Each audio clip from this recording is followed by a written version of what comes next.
Watching the vice president yesterday, it was mesmerizing in the sense that it's been a while since I've seen a rally like that, either on TV or in person. And watching it, you could just sense the power in the hall. And it was the power of joy, the power of laughter, the power of hope for the future. I don't know where it came from and where it's been. 4 weeks ago even, but we saw leadership last night. Bob Casey, the former governor of Pennsylvania, who won his re-election by 1 million votes, said Pennsylvania is a John Wayne state, not a Jane Fonda state. She was John Wayne last night. She was a leader, and she was clear that she was the boss. We haven't seen this in the Democratic Party since 2008 when Barack Obama was the candidate. The excitement was at a level that has just been, quite frankly, basically since President Obama was running for re-election. It goes back to Obama levels of excitement. And the media is also fawning over Tim Walz. All-American definition of a man from middle America. High school teacher, football coach. He has this folksy, personal, informal vibe that has really appealed to a lot of Democrats. He's a kind of a folksy guy, very friendly, nice guy. They're totally approachable. You get the feeling that he's got plenty of neighbors that wear MAGA hats, and he picks up their paper and brings it to their front door, and they're his friends. Walz has an ability to be, I know one person said cuddly. His star rising in Democratic circles in recent days after he coined a new line of attack against Republicans. They've got a guy here who is from like central casting, like he drops out of a Norman Rockwell painting, right? He's small town America incarnate. Their pairing is actually quite magical. One of his friends told me this morning that his superpower is how normal he is. Larry, I want to make sure I got it right. I was watching and I heard superpower, superpower, superpower so many times. And I heard Obama comparison so many times.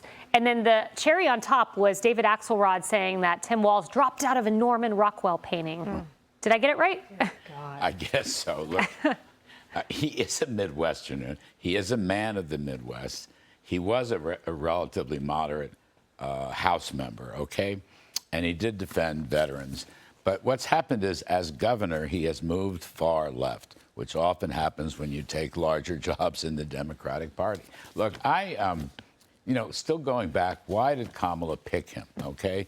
And I'm reading stuff from all the major, the Wall Street Journal, the New York Times, the Washington Post, and the line that was put out by the campaign, she felt comfortable with him, all right? She felt comfortable with him. The reality was, she needed to pick someone from the Bernie Sanders left of the Democratic Party, the ultra-progressive left of the Democratic Party. It had nothing to do with a comfort level.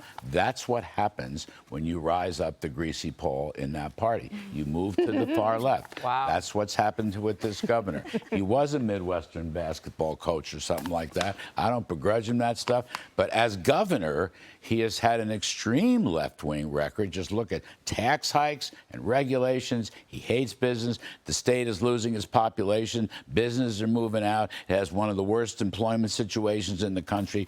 And, of course, he has very far-left social engineering type policies. I mean, this is a Bernie Sanders approach. Let's not kid ourselves. And that's why Kamala's hook him. Josh Shapiro, whatever his name is in Pennsylvania, was way too moderate. I mean, Pennsylvania is an oil and gas state. They frack. So, they couldn't have a fracker on the Democratic ticket. I'm sorry, I'm going over. No, I mean, all of that is fascinating. That's what this story is about. The guy transposed himself into a far-left Bernie Sanders follower. Let's get serious. I would only add this. He's going to pay for it. Trump will make him pay for it. The chants while she was speaking yesterday.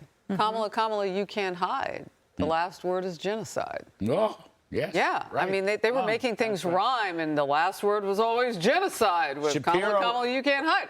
I mean, that's a problem for her. Shapiro didn't like Netanyahu, but Shapiro defended Israel. You can't have anyone defending Israel on the Democratic national ticket. Let's face it. That's the far-left progressive line. Emily, I'm sorry. I want to illustrate the power of the media, because we just saw the media, fawning over Kamala Harris. But prior to that, you had Axios NBC News poll. Kamala Harris hits record low for vice president. Newsweek, Kamala Harris's approval rating is a 2024 problem. LA Times, as Biden flounders, why aren't Democrats sold on Kamala? So this is what the media was saying, and then they just flipped the script. It's powerful. Well, now they're focusing on her culinary skills in the kitchen and saying that she's reclaimed what it means to cook merely for the love of food and not because of gender roles. It's an entire manufactured joke. And remember, I thought old white men were the problem. Apparently now, however, it's endearingly folksy. Kennedy. I think he's the most dangerous kind of progressive because he is one that they've wrapped in a flannel shirt and this false mythology in order to get away from his real record, which is incredibly dangerous to Americans who are hurting most right now. For people whose wages are not meeting inflation, they're the ones who are going to be hurt by a high tax environment where the federal government is going to take more control than they ever have from two people who lust for power. And I don't care about his temperament. His policies are incredibly dangerous and could be the absolute worst thing for this country, considering the economic environment we're in right now. Wrapped in a flannel shirt and false mythology. You always have a way with words. That is so good. Hey everyone, I'm Emily Campagno. Catch me and my co-hosts Harris Faulkner and Kayleigh McEnany on Outnumbered every weekday at 12 p.m. Eastern, or set your DVR. Also, don't forget to subscribe to the Fox News YouTube page for daily highlights.